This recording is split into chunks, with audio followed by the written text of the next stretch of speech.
All right, looks like we're gonna get started here. I may get interrupted by people coming in, but I'm gonna try to honor starting on time and getting everyone out of here by 6:45.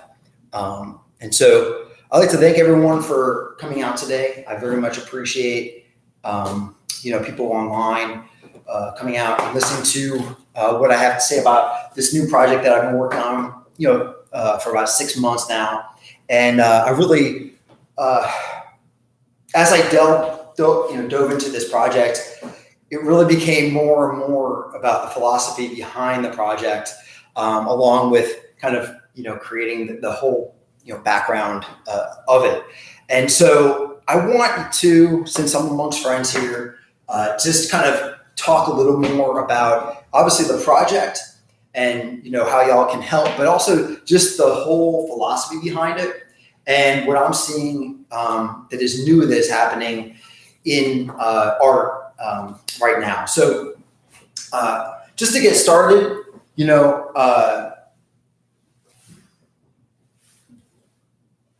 see, I'm still new at this. There we go. All right, so hopefully y'all can see that, but basically, to summarize this whole project, the idea is for me to play court artist for one system-involved youth in New Orleans over the course of a year. Okay, then as this resident, I'm going to be painting pictures of him in the hopes of the end product selling in a gallery in museums for $20,000 towards his college education fund. Okay, so I came about this project with 24 years working with youth in all sorts of ages, all sorts of demographics, urban, suburban, all over the place, all throughout since I was 16 and now I'm 40, in the foster care system, et cetera. And so when I was community organizer dealing with violence on the streets of New Orleans, we often talk about, what can keep a kid away from the temptations of the corner.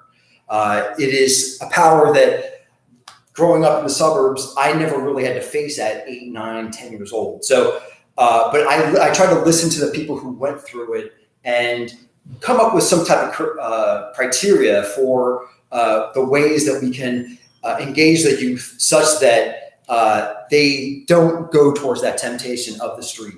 And the first is vision. The biggest thing is if a child has a vision, a goal, a dream, that is the most powerful way that he can combat and stand against the things that are on the streets. And so with this project, we're doing all the art and doing all the paintings, but I wanted something concrete that this could bring forth to spur this child on to their future, right? Something concrete after the fact, after I'm gone, after the residency is done, what is going to happen? Well, now this child has $20,000 towards their college fund. And that is something that is going to redefine his future and redefine who he is, right? He is now someone who is college bound. That is who he is. And during that tough time of 18, we just saw 2 mass shooters at 18. It's a time of turmoil within young men's lives. He knows that he is going off to college to learn a trade, a liberal art, and further his mind, for down the road. And so the other aspect of this is that the youth need mediators of their vision, right? And this is something that I think we as a whole do very poorly. I think that we say, okay, well, they have the vision, let them go about, do it themselves. But what the child needs is a mediator towards that vision. And what that means is someone that's hands-on, someone who's challenging their opinions, who's inspiring them, who's showing them, how they can get around their shortfall and, their mistakes, all towards, meeting that goal. Making that goal real in a day-to-day life is something that I think we miss completely with a lot of the programs that we have for our youth in trying to engage them and keep them off the streets. And so the whole idea behind this program, this project, the Epic of Desmond James, is that education is going to play a very large role, not only in this changing of the minds of this child, but also in the picture-making process. And what I've come about is a curriculum called the Education of Eidos. Eidos means idea in Greek. And so it actually takes its roots from Plato and the Republic and the myth of the cave, which we'll talk about, later on. But the education of Eidos is reading, writing, discussing, engaging, meditating, and creating. Those are all the sort of aspects of this education. And over the course of the year, I will be meeting with this young man once a week for classes, right? And these classes will be part of that education, right? And it will be to put him in contact with the higher spiritual aspects of his character, right? These classes are really what you could call an aesthetic education, right? It's a curriculum that is focused on the youth experiencing the possibility of greatness and beauty through aesthetic experiences, okay? So what this really does, this education at Eidos that will be, brought in as part of the art making process, what it's going to do is allow for self-examination of this young man. And, what my belief is, having gone through, liberal arts and engaging with philosophy, is that the soul reveals itself in its higher aspirations. And the defects of that soul reveal itself against the background of the highest aspirations, right? We can gauge, we can see who we are when we're put in front of something that is higher than us, that is bigger than us. We instantly see how we measure and how we need to we need to find strength to get better, okay? So this whole idea is to mediate that vision, flesh out that vision. This education is bringing this child in, giving him, a time to think about his future, flesh it out, who he is, who he was, who he's going to be, all for the purpose of, seeing, who he will be in the future. And I think that the most important thing that I've heard over and over again is for this youth to understand the significance of his life. When you read the comments in shootings, it's always saying they don't respect their own life. Why would they respect others? So I think there's some truth to that. But how do you make a child understand their own significance? Love is an obvious answer. Time, those types of things. But what I see is that art can help give significance to a child, show them that they are important, that they are important actors in the grand history of the world, right? So this art in its final display will be king-size portraits of this youth's life. And it will be abstract, the colorful abstract expressionism, like my jacket that is part of my fashion line, along mixed with the kind of colorful pop realism that I use in the figures in my artwork. And I wanted to combine those to bring this awesome effect of feeling like you're amidst, something great, something important is happening on this canvas and was happening to this young man. So that's the whole idea behind it. Overall, when I came to New Orleans, I wanted to figure out, I guess, one thing, and it's that grand philosophical question: what is the good life, right? It's taken me some time to realize that that's really what I was trying to answer, because when you're talking to youth and that they have a past, in prison, they have a past of selling drugs, passive abuse, passive substance abuse, all these things, you're trying to convince them that violent life is not worth living, that life of the street is not worth living, and there's higher alternatives, right? That there's possibilities for his soul to reach towards. And you're trying to persuade him, right, through speech, through art, whatever we have, that there is a life out there that is worth living, that you need to shed that violent, tyrannical life towards, a life of truth, life of philosophy, perhaps, right? And that's really what I think that this project kind of encompasses. Is the question in the Plato's Republic is, the tyrant versus the philosopher. And so all this project kind of talks about these larger things. That's where I kind of came up with the concept of this all. And I think it's because I really want to do something new in art. And that's because I feel like something is happening within the art world, and there's new needs for the 21st century, and the art world is just not stacking up to meeting those needs. And so I've always felt, since being a community organizer, and seeing the violence that was happening, seeing the lack of love of and dignity of human life, that the artist role needed to find some way to fill that role in. And so I believe that the role of the artist has fundamentally changed. It's already started to go through that process.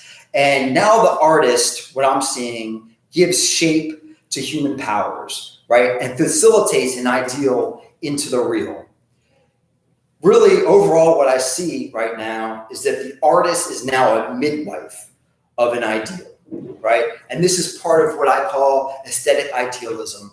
And to flesh this out, to talk about this a little more, I want to bring in some aspects of art so you can see, the line of thinking, see examples of this, how it's playing out in history and right now. And so I'm going to talk about two artists, one being Paul Rubens and the other being Kehinde Wiley, who created these beautiful pieces of work. Paul Rubens, I fell in love with during the pandemic because, like everyone, I was at home.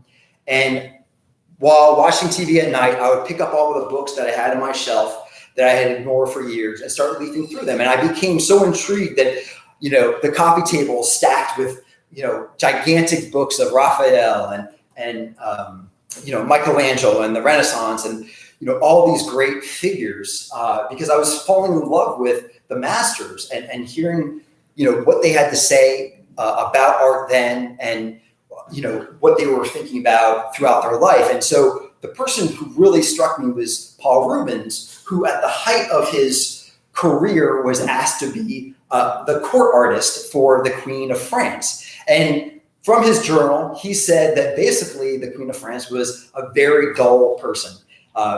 The most interesting thing, I think, was that the king was out in Europe doing his thing.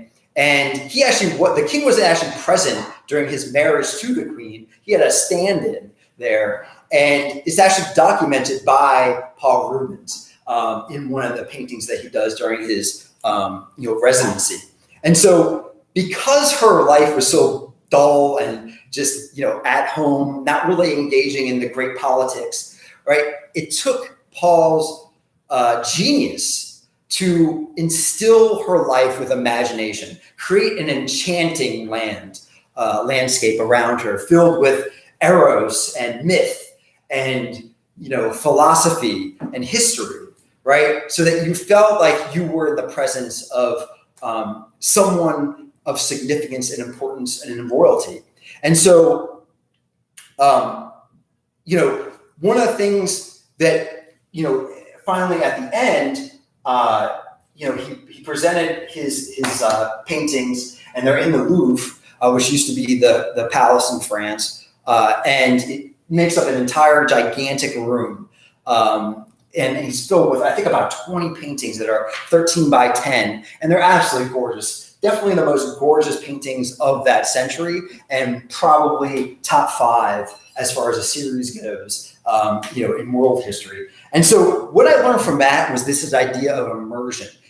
Put yourself where the person you want to model, put yourself there in their daily life so that you can witness everything that happens. You can see their character as it is revealed, not in one photo shoot as you're passing as a tourist through a town, but as you live with them, you grow with them, you study with them and eat with them, you see the subtle movements of the soul that make great art. And that's what I really latched onto. We need to immerse ourselves with our models. We can't just go into New Orleans, take some pictures and think that that represents some folks. No, we need to live with them. And so that was a big part of what I learned from Rubens. And the other artist that I want to talk about, and this is an artist that I believe is sort of the beginning of this aesthetic idealism, is Kehinde Wiley. And you may know Kehinde Wiley from painting the Barack Obama portraits, and that's touring around America right now. But I actually encountered Wiley when I was a communal organizer. I was on the streets dealing with violence, attending funerals, hundreds of funerals of young Black men that were shot on the streets, and looking at newspapers, just seeing their histories being forced down into just a couple of sentences, maybe about their prison record. And that's about it. And that's how kind of the mass culture was seeing these young men and their worth in life. And then I see Wiley on a cover, and it's just absolutely stark and beautiful. The depictions he has filled with color and motion and majesty that he has with these young Black men. And it's so different than how mass media or mass culture depicts them that it always stuck in my mind. Even though it was 2010 and I wasn't even drawing or painting, I knew that that was something that always would stay there, because the way he brought in this, he brought me to this new world that I hadn't even thought about, this new nature that I had written about these young men and heard about, but I saw first and foremost right there on the magazine cover.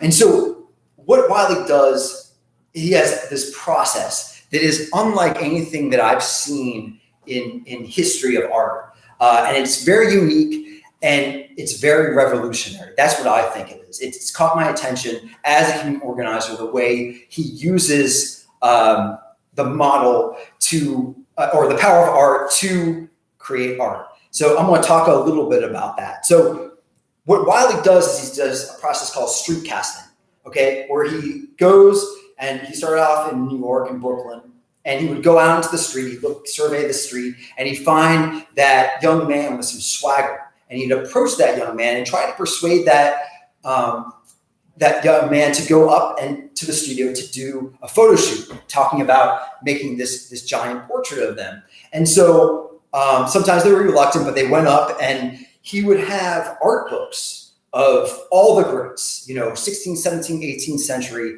art, history books. And he would say, look at these art books, pick out the painting that you feel represents you.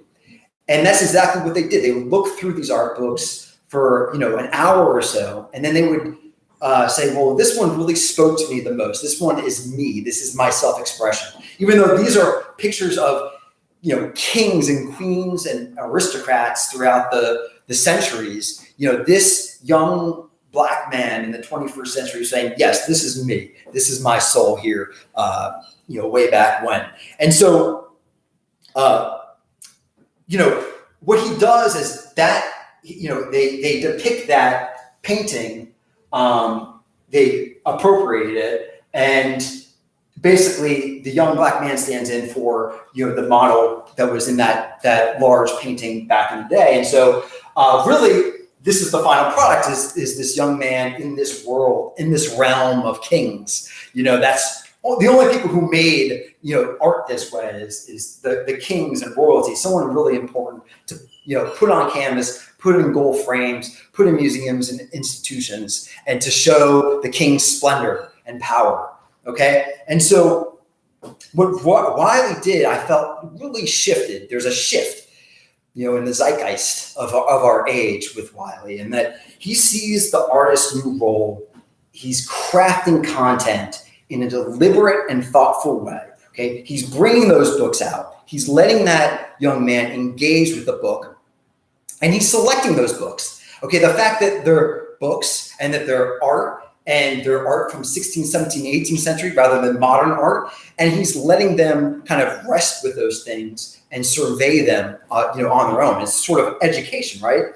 And he's doing this all so that to give shape to human powers, right? So that you will have something fantastic and odd and interesting, like these final paintings that he depicts. And so he's subjecting his model to an aesthetic experience in order to reveal the model in a higher realm of existence, right? A realm of kings, politicians, and aristocrats, the realm of power as he sees it. And so, what he does, because I've spent a lot of time thinking about him, way more than I think is healthy, right? Is that I was very interested in what he was doing. And so I tried to sort of philosophize about this and understand, where we were at with all of this. And so what I came to understand is that he took the mass culture perception. Okay, he started with a picture of a young black man in the newspaper. It was a mugshot he saw on the paper, he saw in the street, and he actually started painting that. And I've seen that photo. I've read those descriptions, and that's exactly, for the most part, how mass culture depicts these young black men. And what he does is he's taking that mass culture perception that they have of them, and then maybe perhaps even that young man has about himself, and he interrupts it through an aesthetic experience. Hey, how you doing, man? Come on, I just started. Help yourself with some food too.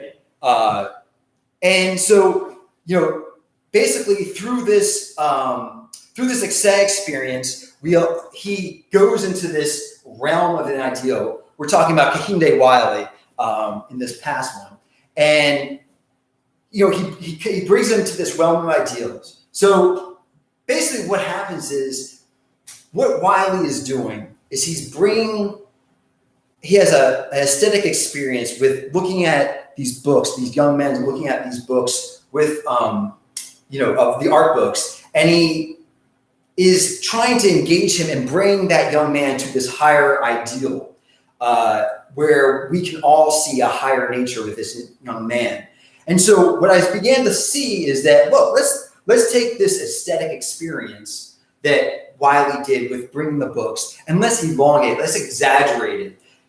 That's a really interesting part of the process. So if we start exaggerating that aesthetic experience that Wiley had, then really what we're talking about education. We're talking about aesthetic education, right? And so basically we're creating a curriculum so that the character of the model will be revealed to both the model himself and the audience, okay? So we're taking this process of the aesthetic experience and we're saying, look, this is really about education. Okay, this is about bringing education into art as a way to help in the picture making process. And that's what I find interesting as a community organizer.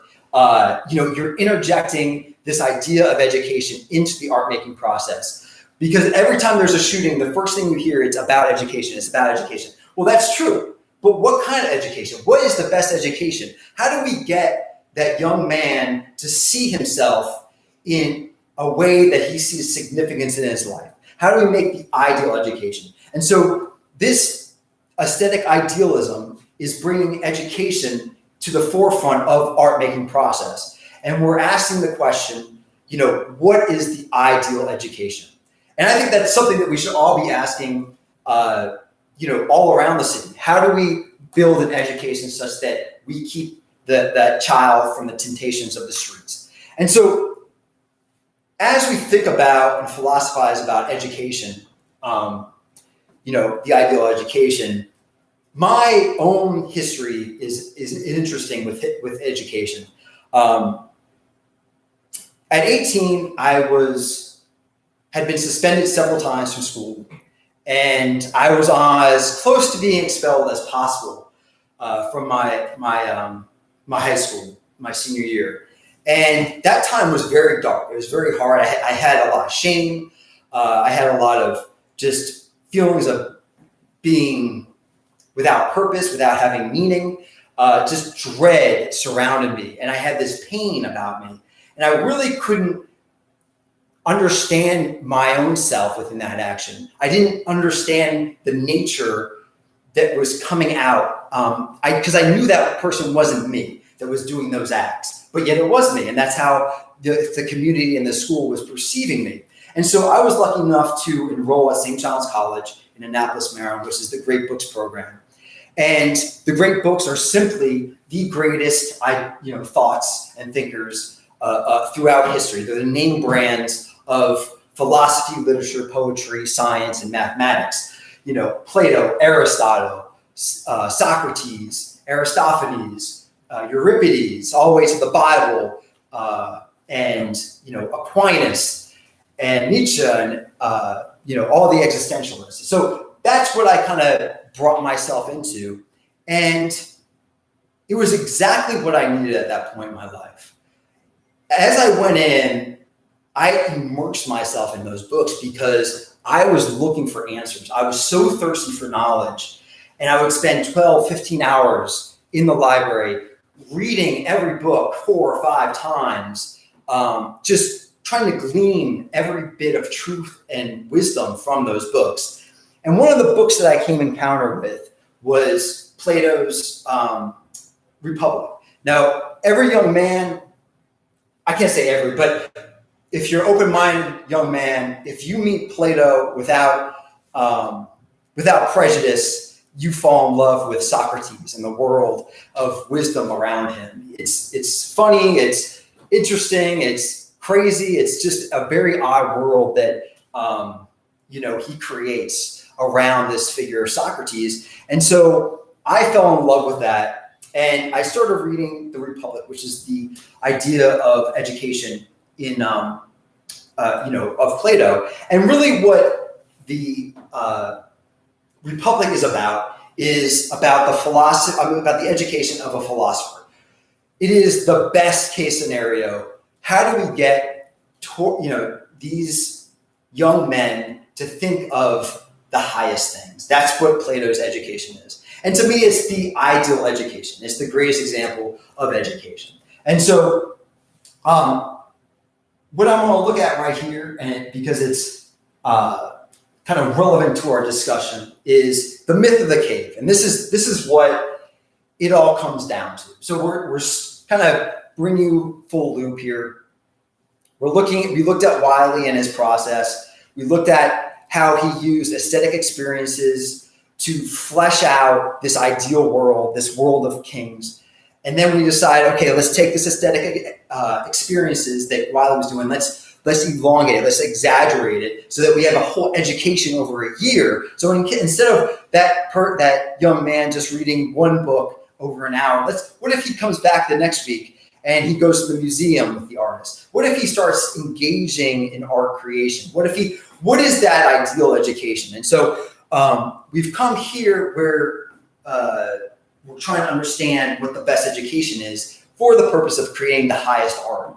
And so the myth of the cave is the highest example of education. And so to review it, it's one of those images, once you see it, you'll never forget it, because it is probably the greatest image in Western philosophy.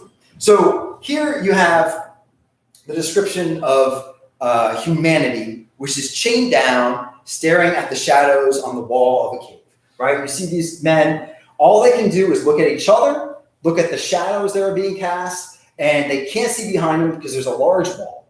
Behind that wall, there's other men with statues that are bringing objects forward. And those, because of the fire, are casting shadows onto the wall. And so these prisoners, all they know is the shadows. That's their whole life, is the shadows. They argue about the shadows. They, get passionate about the shadows, but they're just shadows. Okay. And then in the story of the myth of the cave, a teacher comes along and compels one of the prisoners to look behind him.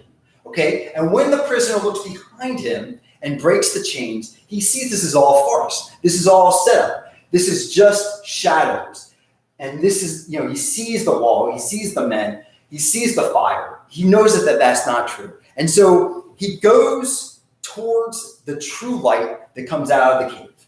And so what you're seeing here is that ascension out of the cave. I always imagine a very rocky, crazy, hard, mountain going up to the light of the cave.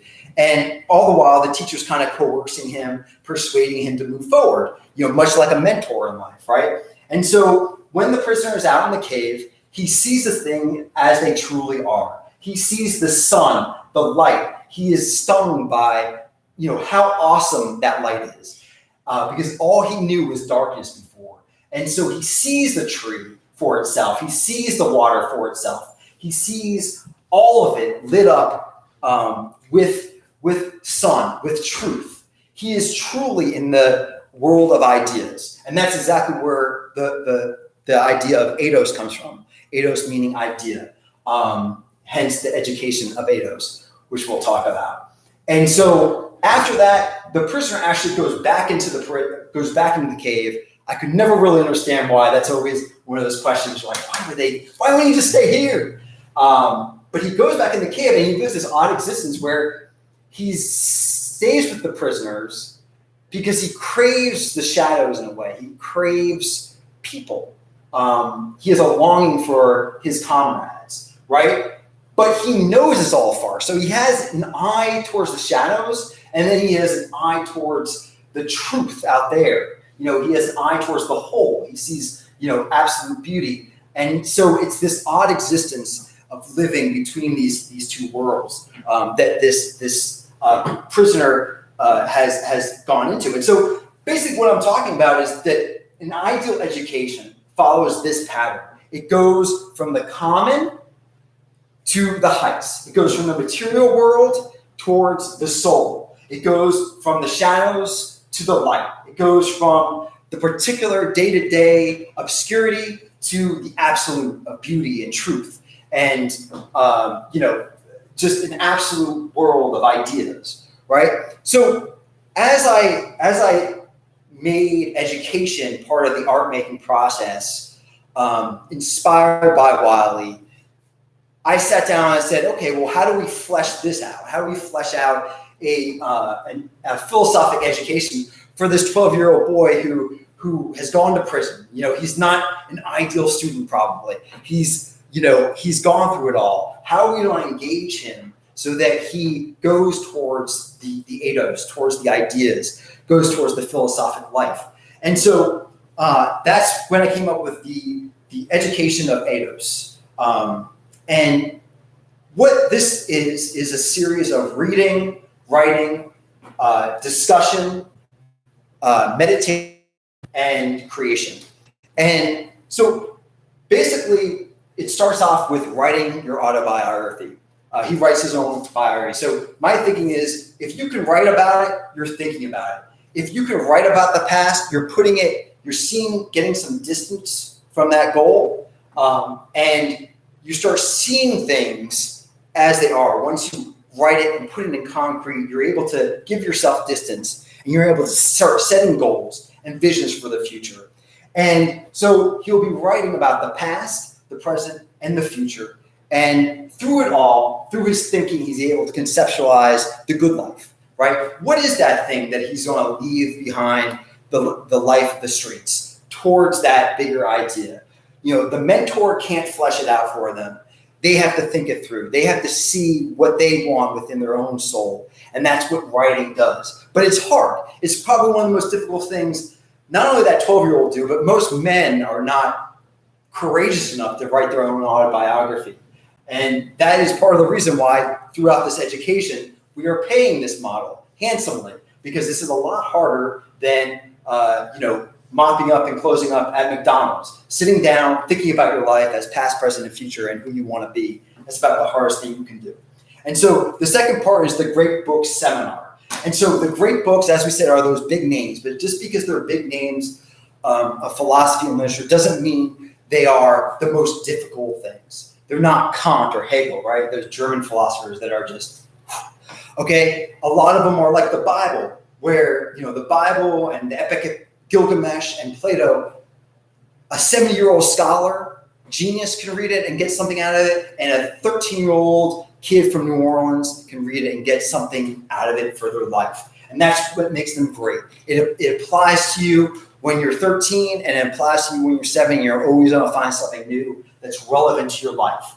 And the key is to find something that's relevant to his life, so that he sees that, yes, this isn't just reading for a grade. This is for understanding who I am right now, understanding my nature.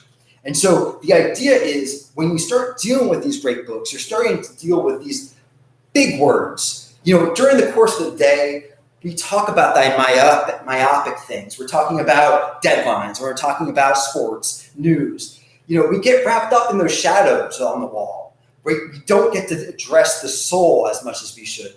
And this is a time when you're reading the great books, he starts thinking about, what is truth? What is courage? What is, the soul? What is violence? What is peace? Those are things that don't get addressed definitely in their day-to-day life and their peers, and probably doesn't get addressed within the context of their education in their school. And so the third one is dialogue. We live in a democracy.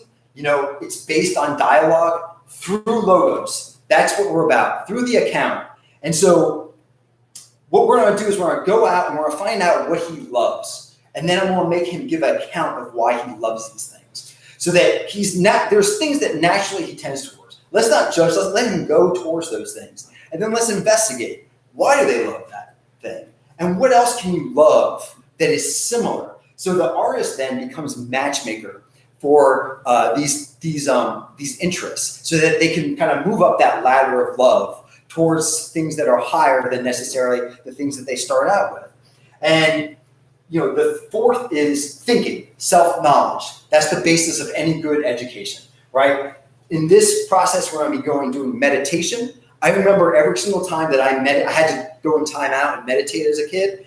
I remember several times I felt like I was going to keel over and die of boredom, because it is hard. And what happens is you go through the first couple of thoughts and it just runs over you, and you get angry and you feel all these emotions, but then your soul starts resting into bigger thoughts, and you start thinking about those bigger ideas of your life, because an hour is an infinite amount of time when you have nothing to do with things.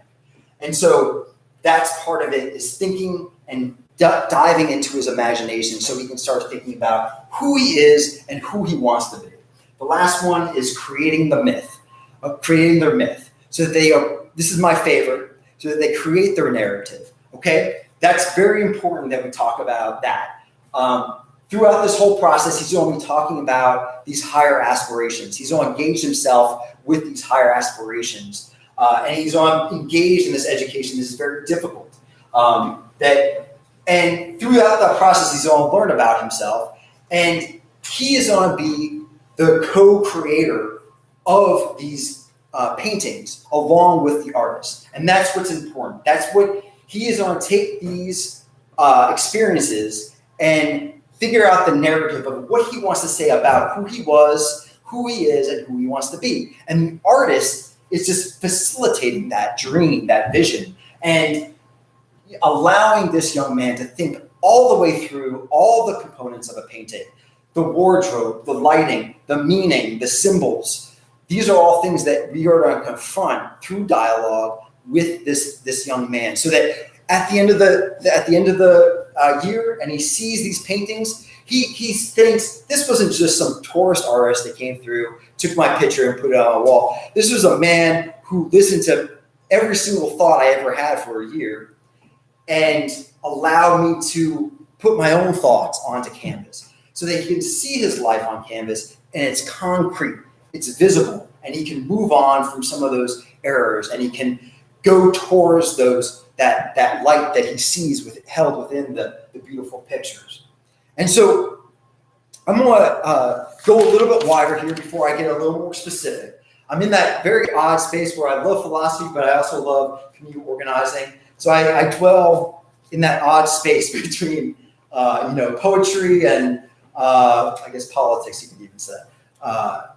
And so this is the second part of the. But so what I want to talk about is this bigger idea of aesthetic idealism, which is really what I think is going to help the community, help artists, and is the new role for the artist going into the 21st century. So I really tried to define this because I've seen it in Wiley's work. I've seen it in street art. There's B. Mike is working in New Orleans. I've known him for a very long time. I feel like there's components of this movement within his work. And so what I want to define is so that we can see how we can use it. So aesthetic idealism is art that uses aesthetic experiences in the process of picture making in order to reveal the nature of the object or model previously obscured by public dogma. Okay? What that basically means is someone like Wiley, that aesthetic experience is that book, that bringing that child to confront that book, to encounter that book of art, okay? And then through that, letting that be part of the picture making process as the artist, so that when they take the picture, it is now in a different realm, the realm of the ideal, the realm of the kings, right? The realm of power that Wiley wants to bring us to. And so it's revealing this nature that is previously obscured by public dogma, by the mass culture, right? If Wiley was a lesser artist, he would take a picture of that young man where he was when he saw him, right? Maybe on the street, maybe leaning against a building, smoking a cigarette, right? And he would paint that and put it up on concrete. But what he does is he goes through this whole process, using the aesthetic experiences, using education as a mediator towards bringing that person towards an ideal. That we see the final act is this young black man as a king, right? As something that if we just looked at a painting of him on this young on the street, it would look like night and day, the difference between the two natures and the effects on them. So within my own art, that idea is that we use aesthetic experiences, the idea of creating aesthetic education, which is a series of aesthetic experiences, right? As part of the picture making process. It's over a year, we're growing, we're learning. This young man is, revealing things about himself. And finally, this young man is seen not with the public dogma, not with that stigma of being a juvenile delinquent, but in the splendor of being a soul, a human soul, a beautiful human soul that is young and full of potential and hope. And that's where I'm trying to go with all this. And so the idea now that I hear a lot is that the artist now is a catalyst, okay? But a catalyst for what? What I see is he's a catalyst for second nature, okay? That movement of nature, art, nature. That's kind of what I'm talking about, right? And so this artist is, through education, being a catalyst, drawing, persuading this young man out of the shadows into the light, into the Anos, right? And so that's what we're kind of talking about here. If I can take a step back and think about the aesthetic idealism, I believe it is art that points beyond itself. And what I mean is that philosophy is above it. Philosophy is above art, right? The philosopher above the poets. And what I mean by that is that to philosophize, Leo Strauss said that philosophizing was the movement out of the cave, the ascent out of the cave to the light of truth, right? That's what philosophizing is, and that's from obviously the depiction of the myth of the cave, right? And so when we think about that, that's what this whole aesthetic idealism is trying to do. That's what I'm trying to do with all of this, is that being a resident there with this young man, seeing the small movements of his soul, seeing the way he is persuaded away from his opinions that are within the shadows, right? That are part of that shadow world, and allowing him to break free towards, the light, towards the ideal, outside the cave, where he can see these higher aspirations of his soul, this higher future that is in store for him outside that violent life that he once lived. And so really what aesthetic idealism does is it documents philosophy. It documents that movement of the soul that is the ascent out of the cave. And so to put it all, in perspective, I am trying to challenge the new role of the artist in this project. It came about from the philosophizing of what is the good life, what is the new role for the artist. And what I'm seeing here is that there is real social impact, obviously. That this child is going to get engaged in education that is high and above, what he could ever get. He's going to get, funds to be at college. And these are all things that are impact him immediately. He's going to get paid for his modeling, for his thinking. And, finally, what's going to happen is, he's going to see himself in a different light, different perspective. Just 6 gigantic, epic paintings of himself. I can only imagine being 12 years old and seeing that force of love enter your visual realm. It would be quite staggering. And so what I see, too, is that the role of the artist has changed, and that the artist is no longer this solitary visionary, right, that is away from the community, up on the mountains. Like we talk about a genius, there's this distance with them. But really, the community is essential to the picture-making process, meaning that this young man has to be part of the picture-making process, because documenting this young man from the beginning, where he's in the shadows, to the ideal, that's the whole crux of aesthetic idealism. That's the whole crux of the issue, that we're trying to portray that movement. And so it can't just be imaginary. It has to happen in real life with our closer encounters with the youth in our communities, engaging them, and with encounters that of a higher spiritual aspect of themselves, so they can see themselves differently than the way the current culture depicts them. And so we start with the opinions of himself, how he looks at himself, and that way we can lead him all the way out into this world of Eidos, right? And so I'm going to switch gears here and talk about a little bit about the nuts and bolts of this project. Very quickly, I do want to get out of here. I'm actually 10 minutes over, but I do want to talk about the budget briefly. What I'm trying to do is raise $20,000 for this young man, for his college fund. What it's going to take is it's going to take about $12,000 to do it. And I take no cut of that. I make no money off of the work over the year of making these 6 paintings. Where that money goes towards, first and foremost, is money for this young man.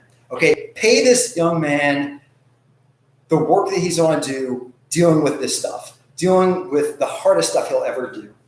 Painting materials, I need giant canvases. I'm sorry, I just need them. I need them to fill up a whole area and show and see what it is, to look like a king on canvas. So these things are going to be 13 by 10. That is expensive. That's the majority, almost the majority of the budget. Props and wardrobe, I need this to be like a small budget film, because we are in the realm of kings. We need these props to be real. As you saw, if you saw the throne of books there, I started drawing that, and it was not real. It was horrible. It looked horrible. And then I had to actually construct it. So I constructed over the course of several months to actually paint and do all that stuff, because I needed to see the shadow. It needed to have weight. So you need to make those props. Artists are great; they have great imagination, but it looks better when it's out there. It's very real. And so you can look more on that on the website. But I do want to get to the last part, which is the donation, and you can go into at the bottom here, charlesandersonart.com/epic. And that tells you everything along with the gift levels if you need to sign off. And it also tells you about the budget and the whole project and what I'm spending on. But the idea behind this is that with these donations, you're allowing me to experience art. Art is an experience. You're allowing me to experience art. You're allowing this young man to experience art. But I want you to experience art. I want to share that good, amazing, enchanted world that artists are a part of. So I came up with different donation level lots. That's what I call them, where you give a certain level and you will get a gift. A lot of them are around painting, okay? And before I describe them all, they're all tax deductible, all through the Artist of Frenchman Street. You will get a letter back once you donate to my GoFundMe, and they're all exchangeable, meaning you can make these as gifts. If you don't want it particularly, or you want a friend or kids to have this, that's fine. These are all exchangeable. They all have no time limit. Very briefly, painting, a paint party for friends, for the kids. They can go to my studio. I also will be traveling up to Maryland, and I travel around the country, so I could maybe even meet you. But it'll be in my studio. Paint, clothing that you want to do. Custom painted blazers with logos and colors. Head to toe custom painted outfit, custom painted piece of furniture that's $650. Paint a part of your house or driveway. I have my driveway painted. It looks spectacular. That's $1,300. 2 abstract paintings of your favorite spots at your house. My sister did that. She loves them. That's $6,000. And the last thing I want to talk about is NFTs. So NFTs, I'm using these paintings to create animated GIFs, okay? It's because this is the future, right? I'm talking to you over technology. We can't say that the land within this computer isn't real. We spend 75% of our time looking at our phone, and soon it will be right here, right in front of us, creating our entire world around us. And so NFTs, I know, is the future. I'm part of New Society of New Orleans. And so my vision is to paint these paintings with beautiful abstract colors, and just like you saw from before, and have people, when they look, the figures are moving, and the painting is moving, very much like they're doing with the Vincent van Gogh experience here in New Orleans, where they're projecting all the stuff and it becomes 3D and layered, and you get to kind of experience the world, the aesthetic world of Vincent van Gogh as he felt it, doing those things. So that is the end of my presentation. Once again, you can donate at our website, charlesandersonart.com/epic. That will bring us to the GoFundMe. Please reach out to me if you have any questions. My phone number is on there. And I will be putting stuff on my GoFundMe account. Once you donate, you'll be able to hear my progress throughout. And it's probably going to be about a 2-year process. I'm very excited, to get going, to get on this new project.